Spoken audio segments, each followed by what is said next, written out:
अस्सलाम वालेकुम वरहमतुल्लाहि वबरकातुहू। औज़ु बिल्लाहि मिनश शैतानिर रजीम, बिस्मिल्लाहिर रहमानिर रहीम।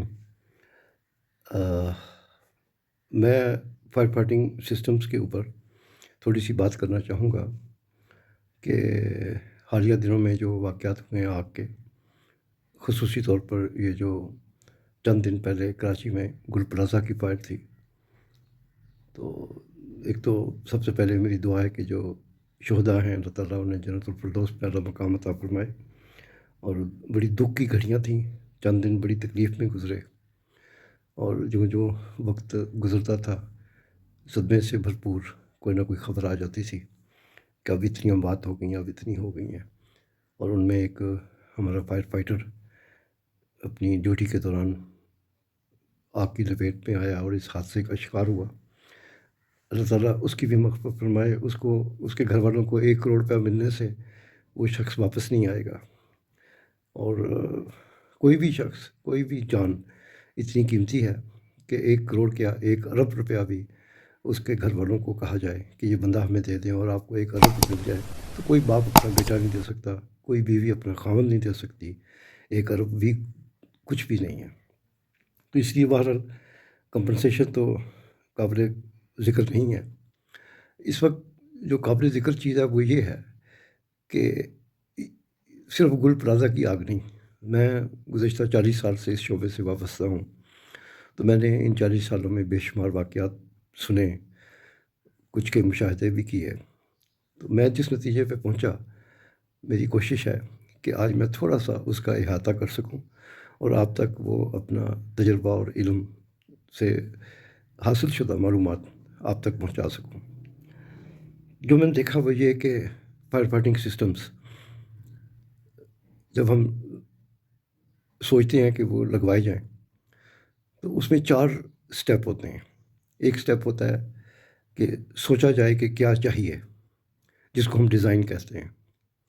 और दूसरा है कि अब ख़रीदना कहाँ से है और ख़रीदते हुए जो डिज़ाइन में स्पेसिफ़िकेशंस थी, उनको कन्फ़र्म भी करना है। अच्छा, ये 2 मरहले हो गए। अब है कि इंस्टॉलेशन इनकी करनी है, तनसीब करनी है, सिस्टम इंस्टॉल करवाने हैं। तीसरा मरहला मुकम्मल हो गया, इंस्टॉलेशन हो गई।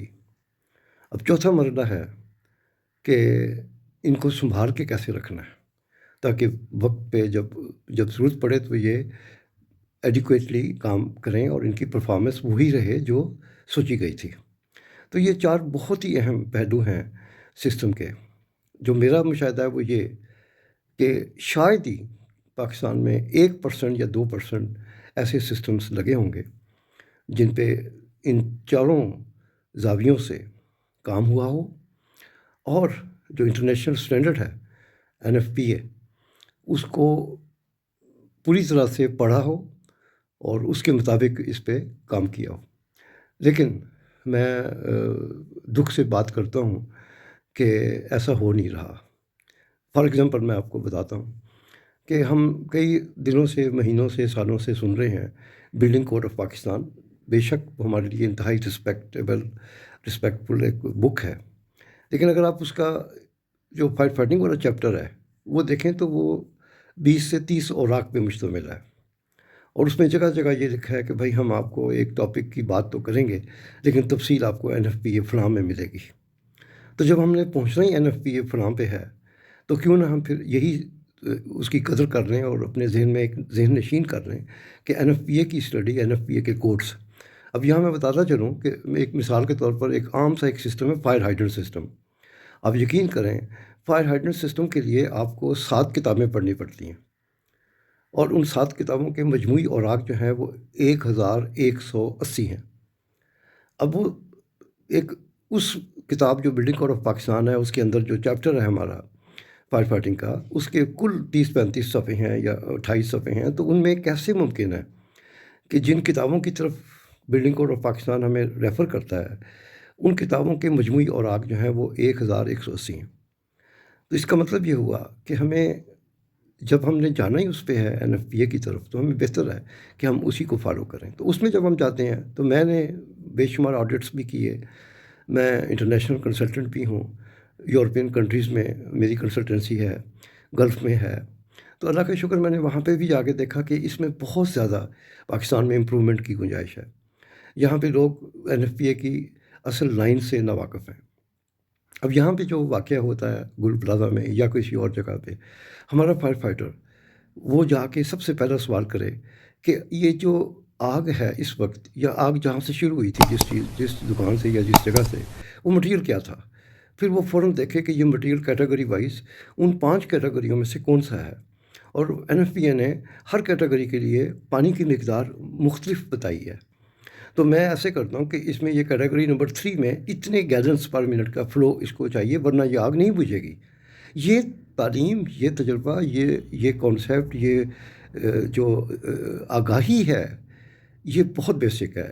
اب ہو میرے خیال میں، معذرت کے ساتھ اگر میں غلط ہوں، کہ ہو یہ رہا ہے کہ آگ لگتی ہے اور ایک ہی نوزل گاڑی میں سے استعمال ہوتی ہے، اور اس کا ڈایا میٹر ہوتا ہے 19 mm یا 0.25 انچ، اور جبکہ NFPA جو ہے وہ باقاعدہ کہتا ہے کہ ہو سکتا ہے کہ آگ کی شدت ایسی ہو، آگ جس چیز کو لگی ہے اس کے لیے جو پانی کی مطلوبہ مقدار ہے وہ اتنی بڑی ہو کہ آپ کو 1.25 انچ ڈائی کی نوزل لگانی پڑے، یا آپ کو 1 انچ کی 2 نوزلیں بجک وقت استعمال کرنی پڑیں۔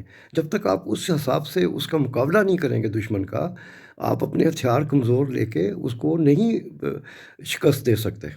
یہ کانسیپٹ ہونا بہت ضروری ہے، اور میرے خیال میں آج کی ویڈیو اس وقت میں یہاں پہ اینڈ کرتا ہوں، اور میری کوشش اور میری التجا بھی ہے، ریکویسٹ بھی ہے کہ پلیز اس چیپٹر کو پڑھ لیں۔